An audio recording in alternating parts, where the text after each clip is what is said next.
Hello दोस्तों, आप लोग कैसे हो। आई होप आप लोग बहुत अच्छे होंगे और बहुत अच्छी तरीके से पढ़ाई भी कर रहे होंगे।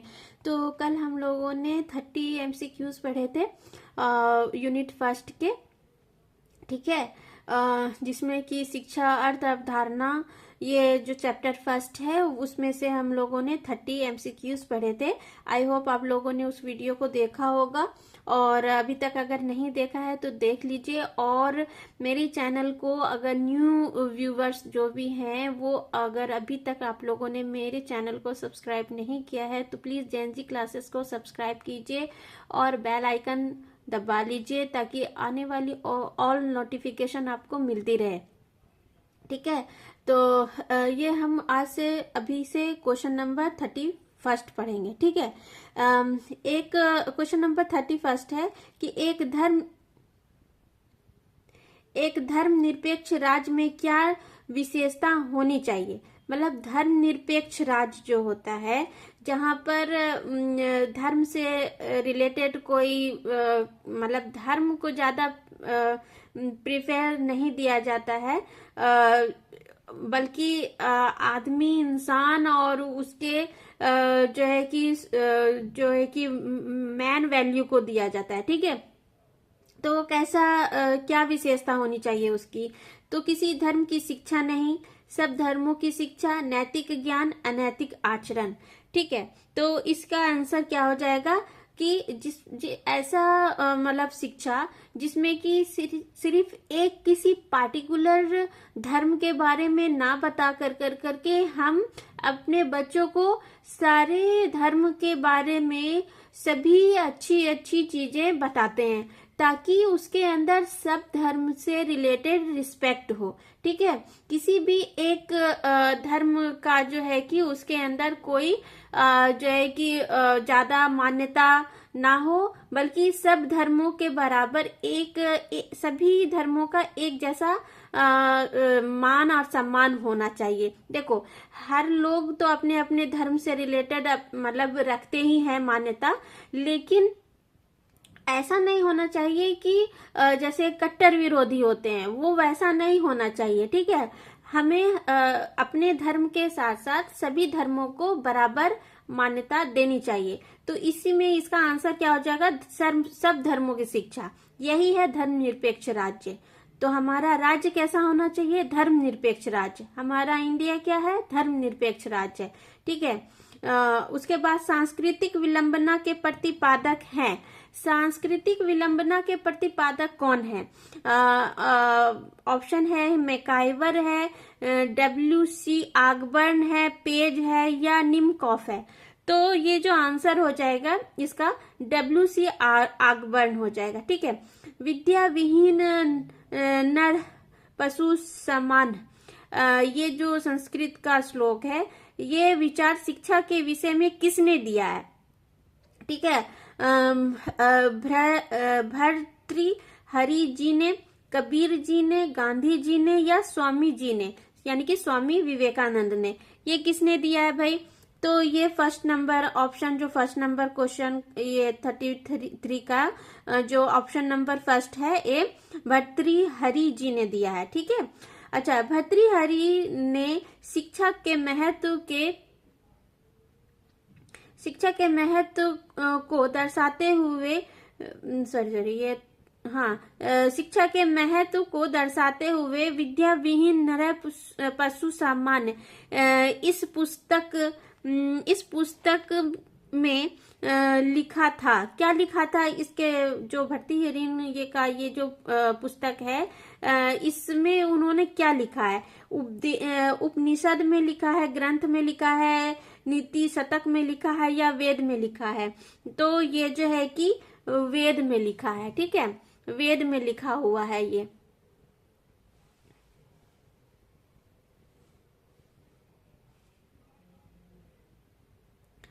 ठीक है। उसके बाद फिर जो है कि 35 क्वेश्चन है कि जीवन निर्माण, मनुष्य निर्माण एवं चरित्र निर्माण शिक्षा के द्वारा ही होते हैं। उक्त शब्द किस संत ने अपने प्रवचन में व्यक्त किया। क्या बोला कि जीवन निर्माण, यानी कि हम जो अपने लाइफ का निर्माण करते हैं, मनुष्य अपने अंदर मनुष्यता लाते हैं, अपने चरित्र का विकास करते हैं, यानी कि चरित्र का निर्माण करते हैं। ये सब शिक्षा के द्वारा ही होता है, यानी कि ये सब कुछ जो है वो शिक्षा के द्वारा ही होता है। उक्त शब्द किस संत ने अपने प्रवचन में व्यक्त किया था, मतलब कौन से व्यक्ति ने अपने प्रवचन में बोला है? गांधी जी ने, स्वामी विवेकानंद जी ने, टैगोर ने या रूसो ने? तो ये जो शब्द कहा है ये जो है कि स्वामी विवेकानंद जी ने कहा है कि जीवन निर्माण, मनुष्य निर्माण एवं चरित्र निर्माण शिक्षा के ही द्वारा होता है। ठीक है। अच्छा, आगे हम पढ़ते हैं कि व्यक्ति के शरीर, मन और आत्मा का विकास शिक्षा के द्वारा ही होता है। शिक्षा की यह परिभाषा किसने दी है? तो शिक्षा की यह परिभाषा तो हम जानते हैं कि शरीर, मन और आत्मा का विकास के बारे में जो कहा है ये गांधी जी ने कहा है। ठीक है, तो ऑप्शन है गांधी जी, कमेनियस, उसके बाद रूसो और अरविंद। तो गांधी जी हो जाएंगे। ठीक है, उसके बाद फिर हो जाएगा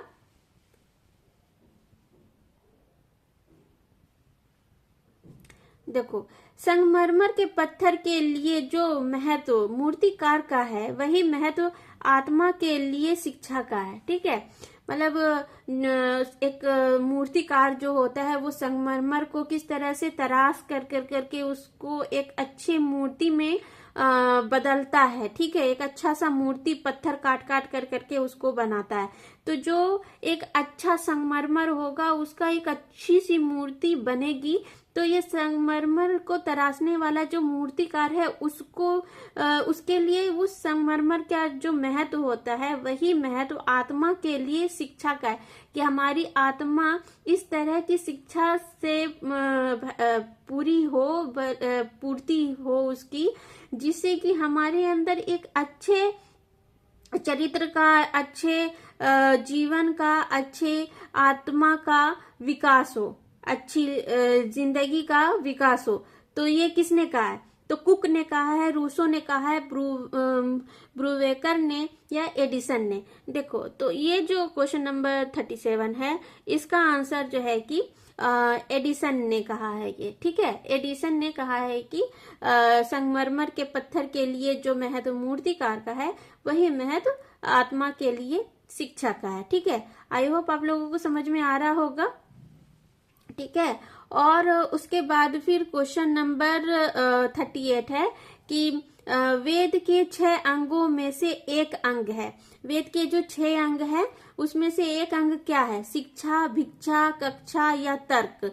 तो हम जानते हैं कि वेद के जो 6 अंग है उसमें से जो है कि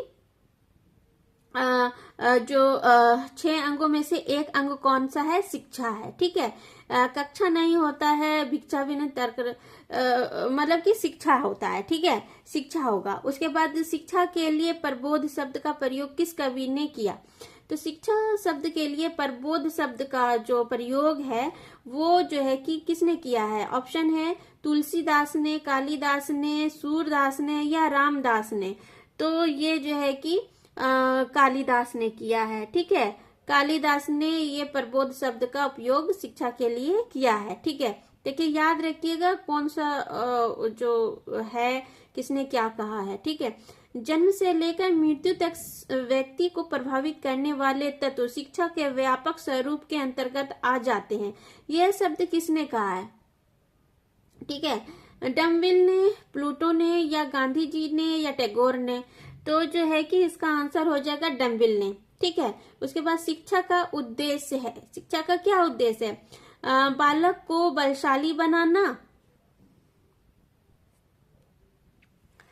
ऑप्शन नंबर बी है बालक को नौकरी दिलाना। ऑप्शन नंबर 3 है यानी कि सी है बालक के व्यक्तित्व का सर्वांगीण विकास करना, या ऑप्शन नंबर डी है कि बालक को धर्मनिष्ठ बनाना। तो क्वेश्चन है कि शिक्षा का उद्देश्य क्या होता है भाई? तो शिक्षा का उद्देश्य हम सभी जानते हैं कि बालक के व्यक्तित्व का सर्वांगीण विकास करना होता है, जिससे कि बालक का हर तरह से विकास हो, वही सर्वांगीण विकास होता है। ठीक है, उसके बाद फिर हो जाएगा क्वेश्चन नंबर 42 कि शिक्षा में जीविकोपार्जन के उद्देश्य की संज्ञा दी गई है। क्या दी गई है कि दाल रोटी का उद्देश्य है भाई शिक्षा, या डब्ल्यू जैकेट उद्देश्य है, हाइट कॉलर उद्देश्य है, या उपयुक्त सभी। तो जो है कि 42 का हो जाएगा ऑप्शन नंबर डी हो जाएगा कि हम जो शिक्षा प्राप्त करते हैं वो हम दाल रोटी के लिए भी करते हैं, डब्ल्यू जैकेट उद्देश्य के लिए भी करते हैं, हाइट कॉलर उद्देश्य के लिए भी करते हैं, सभी के लिए करते हैं। ठीक है। उसके बाद सच्ची शिक्षा से बालकों को रोजगारी से एक प्रकार की सुरक्षा होनी चाहिए। उपयुक्त कथन है, ये किसका है कि सच्ची शिक्षा से बालकों को बेरोजगारी से एक प्रकार की सुरक्षा होनी चाहिए। मतलब कि जिस तरह से हम अगर सच्ची शिक्षा प्राप्त कर लेते हैं तो बालक, कोई भी बालक वो अगर सही ढंग से पढ़ता है, बेगारी से नहीं पढ़ता है, ठीक है, तो वो अच्छे रोजगार प्राप्त कर लेगा, उसके लिए वो सुरक्षित हो जाएगा, अपने रोजगार को प्राप्त कर लेगा, वो उसकी सुरक्षा प्राप्त कर लेगा। ठीक है। तो ये किसने कहा है? तो ये जो है कि किसने कहा है? ऑप्शन है महात्मा गांधी का है, टीपी नन का है, या ई.बी. टाइलर का है, या स्पेंसर का है। तो देखो क्वेश्चन नंबर 43 का जो आंसर है वो महात्मा गांधी जी का है कि जो शिक्षा बालकों को बेरोजगारी से एक प्रकार की सुरक्षा देता है कि हम अच्छी तरीके से पढ़ लिख जाएंगे तो आगे चल करके वही शिक्षा हमारी रोजगार का एक साधन बनता है। ठीक है। जैसे कि हमने बीएड किया, बीएड कर करके हम टीचर बने, ठीक है, और अभी भी जो ऑनलाइन हो या ऑफलाइन हो जो भी पढ़ाई कर रहे हैं, या मेरे अलावा जितने भी टीचर्स हैं वो एक पढ़ाई करके ही एक रोजगार पे आए हैं, या बीएड के अलावा और भी जितने भी ऑक्यूपेशन हैं उन सब में लोग पढ़ लिख के ही आए, बिना डिग्री के कुछ भी नहीं होता है। ठीक है। ठीक है। तो ये हो गया महात्मा गांधी जी का कहना। राष्ट्रीय रीति रिवाजों का अस्थायीपन वैज्ञानिक जीवन को एक तुच्छ वस्तु बना देता है। ठीक है। यह परिभाषा किस शिक्षा शास्त्री की है? ठीक है। तो ये जो है कि पेस्टालोजी की है, रूसो की है, टीपी नन की है, या ओटावे की है। तो ये जो है कि टीपी नन की है। ठीक है। ये जो परिभाषा दिया गया है ये टीपी नन के द्वारा दिया गया है। ठीक है। उसके बाद फिर है कि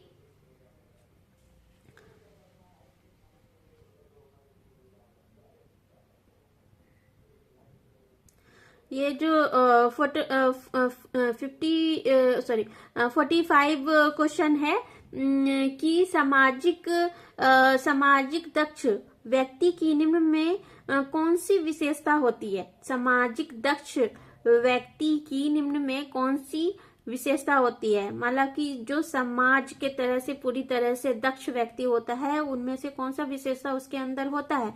तो आर्थिक दक्षता होती है, निषेधात्मक नैतिकता होती है, सकारात्मक नैतिकता होती है, या उपरोक्त सभी। तो जो है कि इसका उपरोक्त सभी होगा। देखो जो समाज के तरह से पूरी तरीके से दक्ष होगा वो व्यक्ति, उसके बारे में बोल रहा है, तो वो आर्थिक तरीके से भी दक्षता प्राप्त कर चुका होगा, निषेधात्मक नैतिकता उसके अंदर होगी, सकारात्मक सोच होगा, सकारात्मक नैतिकता मतलब, तो ये सभी जो ऑप्शन है वो सही है, उपरोक्त सभी हो जाएगा। ठीक है। उसके बाद फिर 46 है कि समाजीकरण एवं व्यक्तिकरण एक ही प्रक्रिया के दो पक्ष हैं। ठीक है। सही बात है कि जो समाज में जो लोग रहता है वो अच्छे व्यक्ति होंगे तभी समाज का अच्छा होगा, अच्छा निर्माण होगा, और व्यक्तिकरण, अच्छे व्यक्ति से ही अच्छा समाज बनता है। हम सभी जानते हैं जहाँ पर अच्छा समाज होता है, अच्छी सोसाइटी होती है, वहां पर अच्छे लोग बसते हैं। ठीक है। जहाँ पर शराबी जुआरी ये सब लोग रहते हैं वहां पर का समाज कैसा होता है हम सभी जानते हैं। तो एक समाजीकरण और व्यक्तिकरण एक ही प्रक्रिया के दो पक्ष हो गए, ये कथन है मैकाइवर का, मिड का, रॉस का, या इनमें से कोई नहीं। तो इसमें से जो ये परिभाषा दिया गया है मैकाइवर के द्वारा दिया गया है। ठीक है। उसके बाद फिर है ये मैकाइवर के द्वारा दिया गया है क्वेश्चन नंबर 46। अब है 47, ठीक है। 47 क्या है कि व्यक्तित्व सामाजिक शब्दों के अतिरिक्त व्यक्तित्व सामाजिक शब्दों के अतिरिक्त किसी में परिभाषित नहीं किया जा सकता। व्यक्तित्व जो है वो सामाजिक शब्दों के अतिरिक्त, मतलब कि एक व्यक्ति का जो पर्सनैलिटी होता है वो सामाजिक शब्दों के अतिरिक्त, उसके बिना किसी में भी परिभाषित नहीं किया जा सकता है। इस परिभाषा का ये मतलब है। ये कथन किसका है? तो रॉस मैकाइवर, बाल्डविन का या मिड का? तो ये जो है कि आंसर इसका हो जाएगा बाल्डविन कहा था, बाल्डविन, ठीक है। बाल्डविन कहा था कि व्यक्तित्व सामाजिक शब्दों के अतिरिक्त किसी में भी परिभाषित नहीं किया जा सकता है।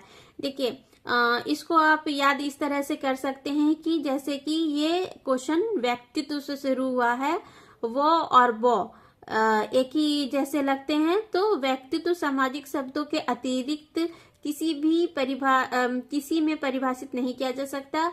तो वो से आप वो याद रख सकते हैं, बा याद रख सकते हैं, ठीक है। तो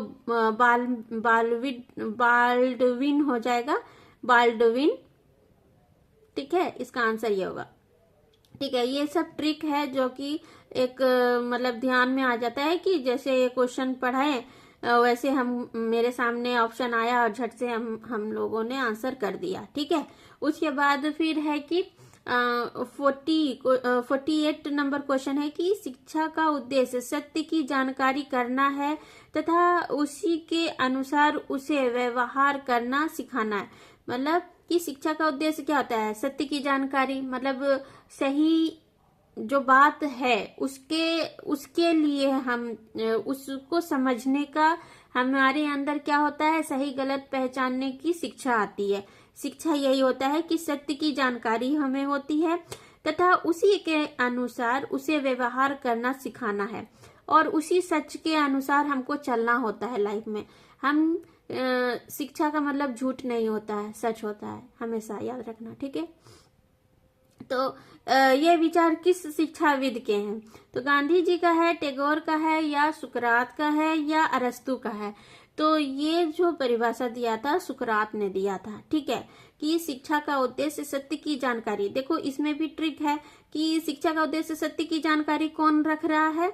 तो सत्य की जानकारी के बारे में सुकरात बता रहा है। 100 से सत्य, 100 से सुकरात, ठीक।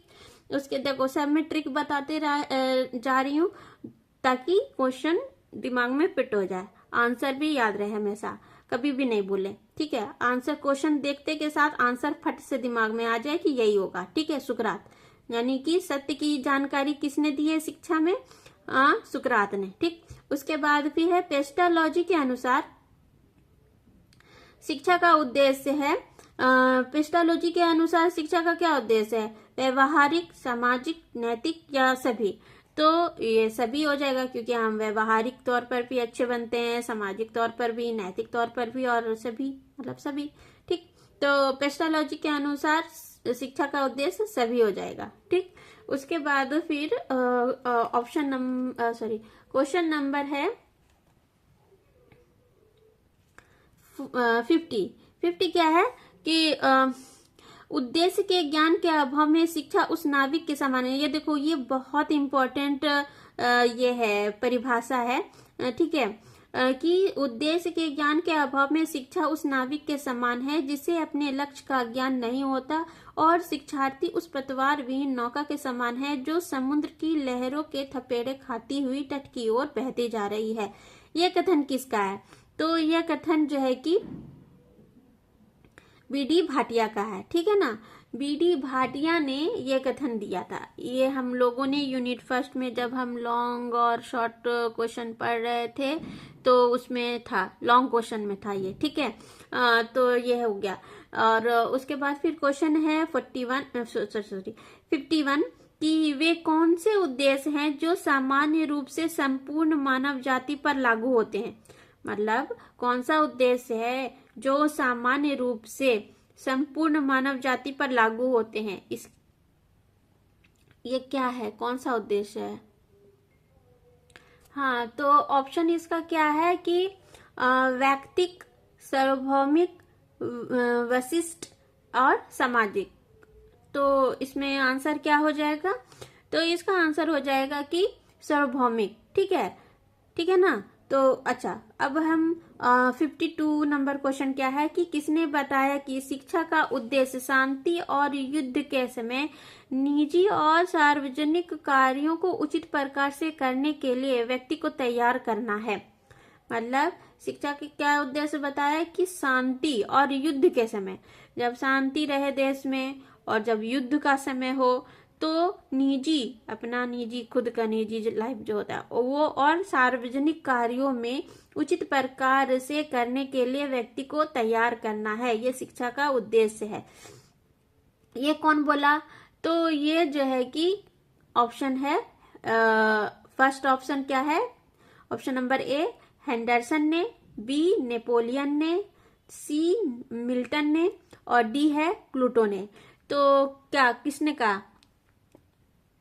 ठीक है, तो ये जो है कि मिल्टन ने कहा है। ठीक है, मिल्टन ने इसके बारे में कहा है, ये परिभाषा मिल्टन ने दी है। ठीक है, उसके बाद फिर जो 53 क्वेश्चन है कि जो कार्य शरीर के लिए पोषण और प्रजनन करते हैं वह कार्य सामाजिक जीवन के लिए शिक्षा करती है, यह कथन किसका है? तो लिंकन का, स्पेंसर का, डीवी का या मिल्टन का?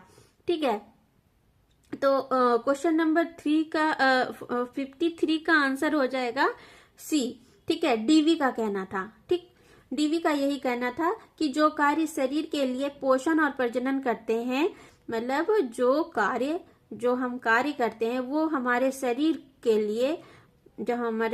के लिए पोषण और प्रजनन का कार्य करते हैं, वह कार्य सामाजिक जीवन के लिए शिक्षा करती है। वही कार्य सामाजिक जीवन के लिए शिक्षा करती है, मतलब हम जिस कार्य से हमारे शरीर का पोषण और प्रजनन करते हैं, वही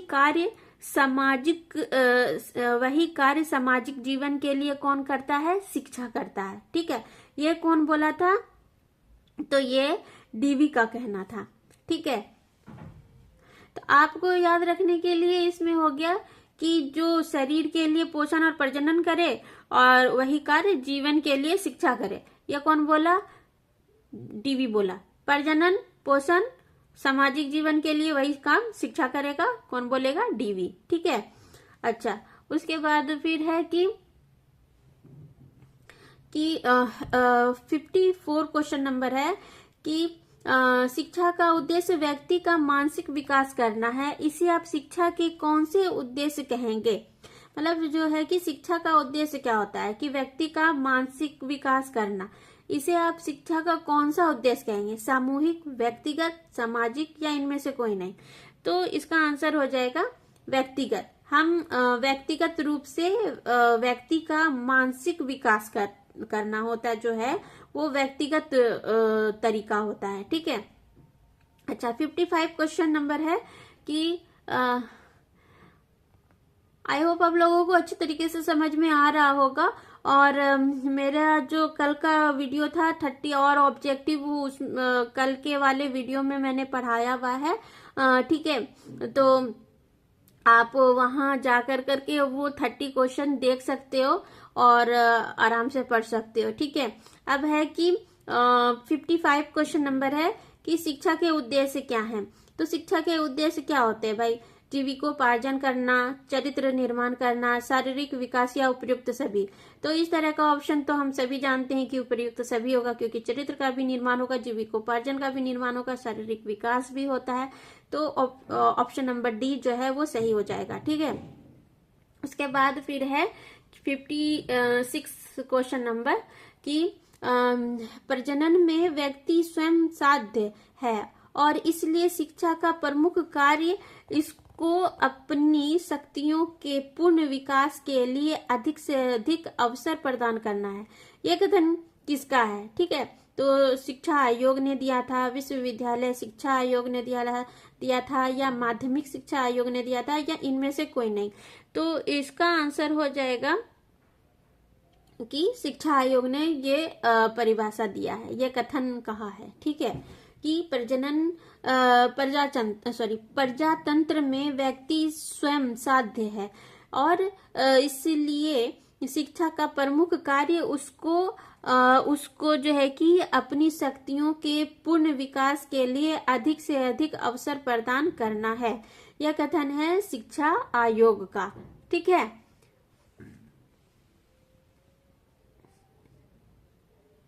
अब हम क्वेश्चन नंबर 57 पढ़ेंगे।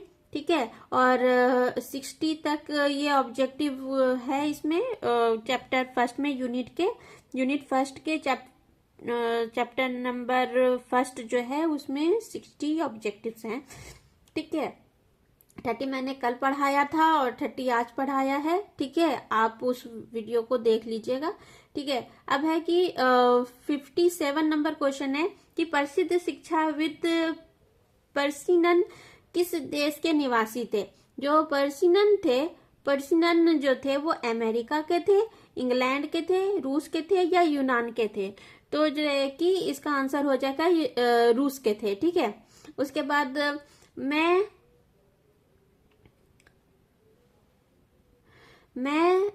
समाजवादी राष्ट्र में विश्वास करता हूं और चाहता हूं कि शिक्षा के इस उद्देश्य का दृढ़ विश्वास किया जाए। यह कथन किसका है? तो ऑप्शन है कि महात्मा गांधी का है, पंडित जवाहरलाल नेहरू का है, स्वामी विवेकानंद का है या डॉक्टर राधा कृष्णन का है।